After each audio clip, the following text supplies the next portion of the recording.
My name is Sarah Giddings. The first time I tried to kill myself, I was 16 years old. My name is Terry Tottenham. As I was nearing my 60th birthday, I faced a personal and professional crisis that drove me into a deep depression and caused me to consider and look at my long history of alcohol abuse. My name is Tracy Franklin Squires. I'm an assistant district attorney, and I'd like to tell the story of my family's loss of my brother Donald to suicide. I'm Terry Bentley Hill. I'm a criminal defense attorney from Dallas, Texas, and I am a survivor of suicide. I am not a survivor just once, I'm a survivor twice. My first husband took his life 25 years ago, and then 9 years later, my precious youngest daughter, who was 14 years old, also took her life. My name is Ritchie. I have bipolar disorder, and I'm a suicide attempt survivor. My name is Kyrie Cameron, and my life has been significantly affected by suicide and depression. My name is Sally Conway. I'm the executive director of the Grace Lawn Car Foundation. Brian was a huge part of my life growing up from the time I was little until I was an adult. He was an extremely involved stepfather. He even coached my elementary school soccer team. 4 years ago, this November, we lost Brian tragically a week after we lost my youngest sister, Grace, to suicide. We lost Brian to an overdose. I'm Grigg. I've been practicing law since 2001, and I absolutely loved my work. It was exciting, it was challenging, it was adventurous, but along with the challenges and adventure came depression and anxiety. And 10 years ago, on Mother's Day, I attempted to take my own life. I'm Chris Ritter, and I'm the director of the Texas Lawyers Assistance Program. And I can't tell you how much it means to me today to share with you some life-saving information about depression and suicide. Depression is the biggest problem that we face as attorneys. And if we don't know how to take care of it, how to recognize it, it can lead to death by suicide. Anxiety is something that attorneys face every day. Anxiety over time, if we don't know how to take care of ourselves, can lead to depression. And if we don't know what to do or how to recognize depression, we can get into a serious problem.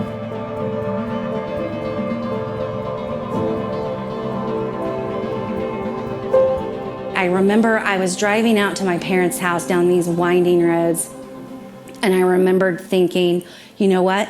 All I would have to do to end it all would be to drive off one of these roads into one of these canyons. And that Mother's Day night, that's exactly what I did. The best year of my life, professionally and on paper, was 2007. I had won my first Super Lawyers Rising Star Award. I'd made partner. I was working and winning cases, winning trials. And I was doing a lot. And I was on boards, charitable boards. And I can tell you that was actually the worst year of my life. I have never been more miserable than I was in 2007. And on the outside, I looked like everything was great. On the inside, I didn't want to exist. I felt, at the time, looking back, I had a great childhood. I don't fault my parents for, any of my issues with depression. I was top of my class, I was in extracurricular activities. I had a loving family. But just life, I didn't feel like I was good enough. And so the first time I tried to kill myself, I took 62 sleeping pills with the hopes that I'd go to sleep and never wake up again. My story with respect to depression and suicide begins in 1973 when I was 28 years old, 3 years out of law school and working at Baker Botts.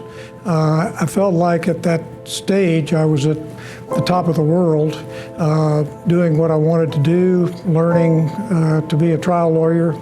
And then over a period of several weeks, my life took a turn that totally shocked me. I couldn't understand what was going on. Gradually, my feelings went down, down, down. I'd never felt that sort of thing before, and eventually ended up in the dark hole, hopeless, not believing that things would ever get better, and started feeling and thinking about suicide. She spent the night out. She was very intelligent. She had lots of friends who liked her. She had everything, it appeared. But one of the things she said is, nobody sits with me at the lunch table. And I thought, I know that's not true. So I'm going to volunteer in the cafeteria, and I'm going to see if she's sitting all by herself in the cafeteria. Sure enough, she had 20 people sitting around her at the lunch table. So I proved her wrong, by golly, that she had tons of friends, but it was irrelevant what I thought. It's what she thought.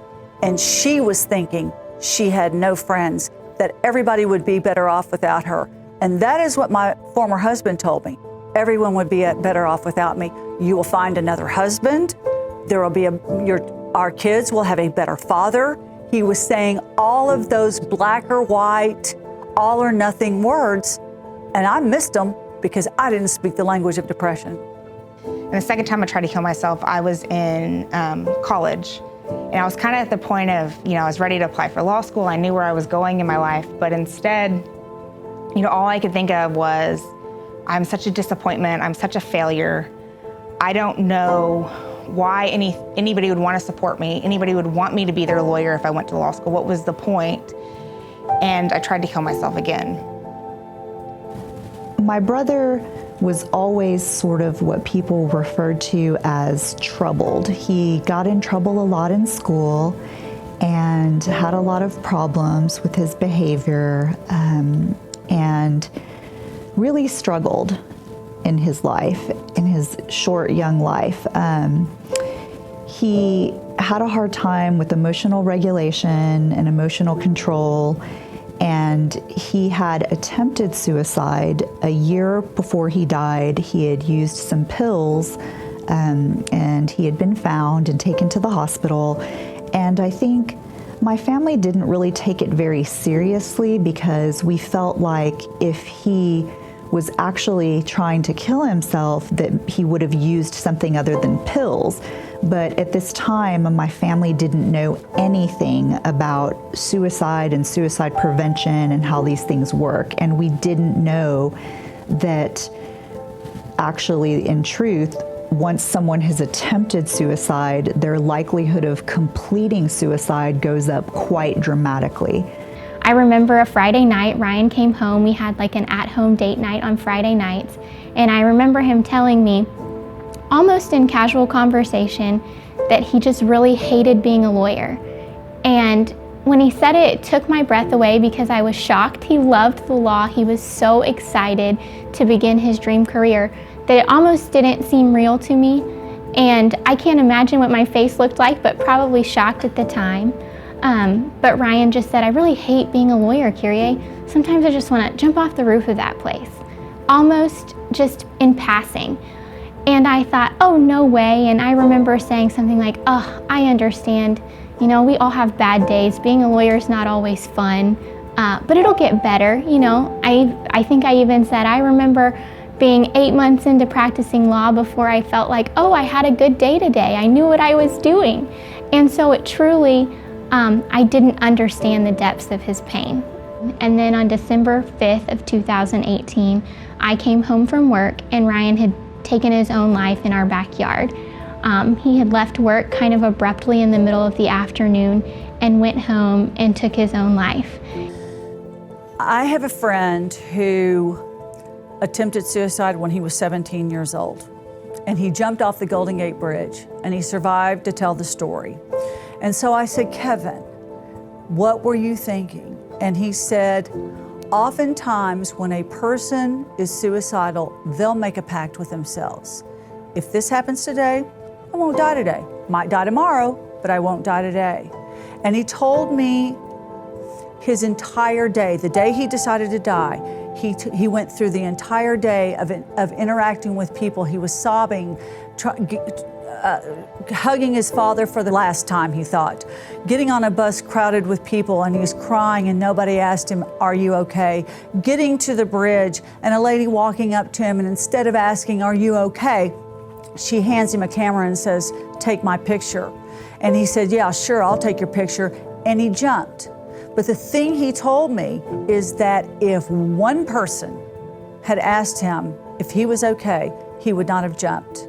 And again, I also have to say that the minute he jumped, he regretted it. And he said the saddest thing in the 4 seconds it took for him to hit the water is that he was going to die and his family did not know that he wanted to live. He regretted it the minute he jumped. So the minute he told me that, I thought, we have to stop minding our own business. We have to ask the question, are you okay? Even if it's a total stranger, I walk through that courthouse and it's not a happy place. If there's somebody on the bench crying, I will stop, because I remember what he said. If one person had asked me if I was okay, he wouldn't have taken his life. He wouldn't have jumped. So going to school to be a therapist, self-care was pushed. The importance of self-care was always there. Make time for yourself. If you start to feel overwhelmed, reach out to someone. Don't hold it in. You have to have a support group. Don't isolate. Be open to change and things like that. So it was a big push for self-care. And also the big push was, if you lack self-care for yourself, how are you going to help others? And that same thing applies to law. But the difference is, like, starting from law school on, it is a big push. It's a marathon. It's a push to the end. I've got to learn this law. I've got to make good grades. I've got to get an internship. After you finish, I've got to study for the bar. I've got to pass the bar. Now that you're done, I've got to get a job. I've got to do this. And everything is so pressing. And then it's one thing to another to another. And so it's hard. You get into that mode and it's hard to get out of that. So depression is this state of mind where out of the blue, one loses the interest and enthusiasm for things that normally interested them. It may get to a point where they're feeling tired most of the time, and may essentially affect their appetite and sleep. You know, people may not have much of an appetite. Their sleep may end up being interrupted and not as restful as normally. It's harder to focus. And at the extreme of that, you know, people may develop this feeling that nothing is ever going to change and that perhaps life is not worth living. In many instances, they may feel like they're a burden to their families and friends and society. And if left untreated, unfortunately, you know, some of those individuals will end up dying by suicide. Grace struggled immensely with depression, and oftentimes untreated depression will and can lead to suicide, which is why it is so important that people that struggle with mental illness, whether it be depression, anxiety, bipolar disorder, schizophrenia, get the help they need, because left untreated, they can be fatal, and oftentimes in the form of suicide. You absolutely should ask if you feel like something is going on with a person. Research, in fact, shows that asking the question about suicide actually helps. It doesn't plant the seed of suicide in someone's head who's never thought about it. So what it does is show the person that you've noticed what's going on with them. You care enough to have noticed what's going on with them. I think people are worried that if you ask someone about suicide, that you've put the idea in their mind. Nobody ever put the idea in my mind that I needed to kill myself or should try to kill myself. That was already there. You know, I think the worst thing is you notice that something's off and you never say anything, right? I always tell people it's really hard to have those hard conversations, but those hard conversations save lives, not the, oh, you don't seem like yourself. I mean, that's really easy to pass off and you can say, I'm fine or I'm okay. It's the, have you thought about killing yourself? Makes me think, man, this person, I'm not doing as good as I thought I was, showing people that I'm okay. And then I examine what's really going on and hopefully leads to another conversation. If you think about a suicidal crisis, it's like a balloon that's filling up with air. And by asking the right questions, and not asking them judgmentally, but because you're concerned and validating their feelings, then oftentimes you can reduce that suicidal crisis, and it deflates some of that balloon. And what we want to do is we want people to pause. We want them to pause. If the answer is maybe, or I don't know, maybe I've thought about it in passing, we stop and we listen. And it's very important that we let them talk as much as possible. And if anything makes us think that they are more suicidal than we think, we get them connected to a mental health professional immediately. And the most important situation is if they say yes, they are thinking about it, they have thought about it, and they describe that they've even had a plan. When we talk to someone and say, hey, have you thought about suicide? And the answer is yes, we stay present as long as it's safe to do so, and we commit to staying with them, and we get 911 involved. We call 911 and we ask for the mental health team, and we tell 911 that we have a suicidal situation. If it's safe to do so, we take action to restrict means. We never endanger ourselves when we help people, but we connect them immediately to immediate help. If safe to do so, we can take them to the emergency room. But at minimum, we call 911 and allow those professionals to take over. The first thing that if somebody came to me and is telling me that they have suicidal thoughts, I want to listen. I want to listen to their burdens. I want to listen to their struggles. I want to listen to their fears. And then the second thing I want to do is connect them with a professional. Never stop looking. Call a stranger. Talk to anybody. Don't say, this is the last person I'm going to try. Say, I'm going to try one more person. I'm going to try calling one more person. I'm going to go to the drugstore and I'm going to talk to a complete stranger. I'm going to pick up the suicide crisis line and the phone and call suicide crisis line. I'm going to call somebody. I'll call 911. I'll call whoever, but I'll call somebody and I will get some help. And so I want their legacy to be that life is worth fighting for, that sobriety is worth fighting for, and allowing people to do that, to come to your aid and to provide you the support and resources needed to help fight depression or to fight addiction or to fight bipolar disorder. Because I think that the tragedy of our losses is that they didn't get the help that they needed. And so I want people to know that the consequence of not getting the help that you need is not just your heart breaking, but breaking the hearts of those that love you. But medication takes a while to work. That's why you have to keep doing the next right thing. You have to put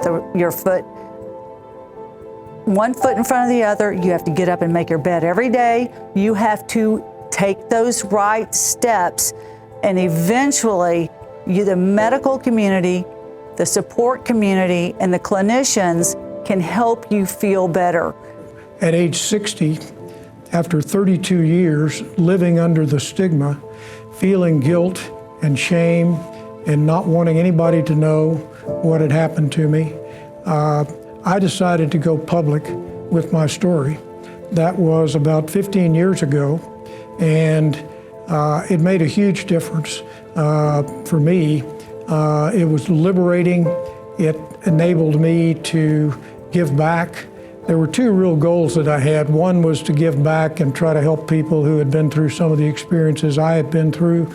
And secondly, to fight this stigma that I believe results from prejudice and discrimination that people have toward those of us who have experienced mental health challenges. So since that time, I've been able to help people And frankly, it's been some of the most satisfying experiences in my life. If you see someone more reserved, they seem to be sad, crying more often, lacking the energy and enthusiasm, and just not their normal selves. It really has nothing to be to do with being soft or being tough. And I'll tell you, so the biggest example, and there are many, but the biggest one that I've seen a few years back, Terry Bradshaw, the Pittsburgh Steelers quarterback, he came to the American Psychiatric Association meeting to talk about his struggles with depression and anxiety. And he's been very public about it. And what Terry told to this group of psychiatrists, and I was in the audience, he said that, in those days, he could get himself together, go to the field and play. But once the game was over, it was back to this, feeling of sadness and intense anxiety. And so he's been through some really, dark places with his depression issues. Till he eventually found treatment that helped. And treatment usually involves a combination of medications, antidepressant medications, as well as finding a good therapist, a counselor who will help you, best manage the stressors in your life. Mental health issues are normal. I can't express it enough. The value in going to therapy is much more than just talking and getting your feelings out. You can find out what's the root cause of some of the things that are going on. All areas of your life are affected when you're dealing with mental health issues.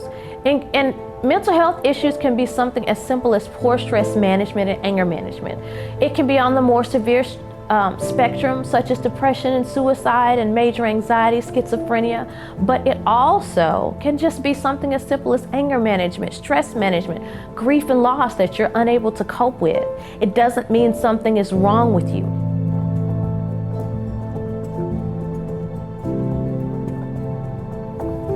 When I was in the throes of my depression and my anxiety, it felt to me like a personal failure. I just didn't understand how the outside of my life could look so good, right? The job, the family, the support, the success. I didn't understand how that could be working so well, but my insides still felt, twisted and tormented. And it felt like a personal failure. But the minute that I realized that I wasn't alone, and the minute that I reached out to someone else and asked for help was the minute that the light started showing up in my life again. And I cannot stress enough how important that realization was to me, that I wasn't alone, that I didn't have to do this alone, and that there was help available.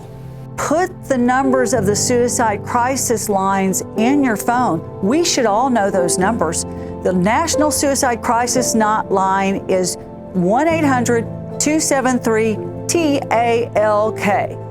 And you can also text HOME to 741-741, and you're going to be able to talk to someone who knows about depression, suicide ideation, and anxiety disorder, and they can help you in that situation. My advice would be very simple. Getting help is a sign of strength.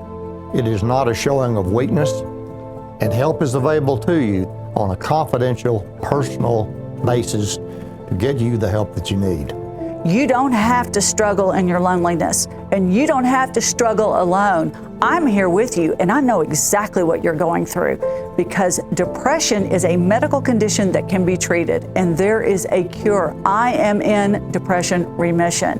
I'm treating it with medication, I'm treating it with therapy, and I'm treating it with peer support, because it provides a connection with people who know exactly what you're going through. Depression is a medical diagnosis. There should be no shame, absolutely no shame associated with depression. 80% of the time, depression is successfully treated. A medical diagnosis, just like cancer, just like diabetes. We all know folks that have been diagnosed with both of them. And what do? They go to the oncologist, they go to a physician, they get a treatment plan. People rally around them in support. We must start treating depression the exact same way. Treatment works. Left untreated, depression is chronic, progressive, and fatal. If you know somebody that needs help, please be their support and be their voice. 46% of legal professionals will struggle with depression at some point in their career. There's a suicide prevention lifeline that is 24/7, offering support and guidance. 1-800-273-TALK. Every state has a lawyer's assistance program, otherwise known as a LAP. Some states call it Lawyers Concerned for Lawyers, and in others, Lawyers Helping Lawyers. LAPs are free, confidential, safe, supportive, 24/7. We assist lawyers, judges, law students, and more often than not, also assist family members. The LAPs can help guide you on the best approach to have a conversation with somebody that you're concerned about. We offer professional resources, peer support, group support, and therapeutic opportunities. To locate the LAP in your state, all you need to do is Google LAP Directory ABA. Many of the folks that are employed by the LAPs are folks that have walked through darkness.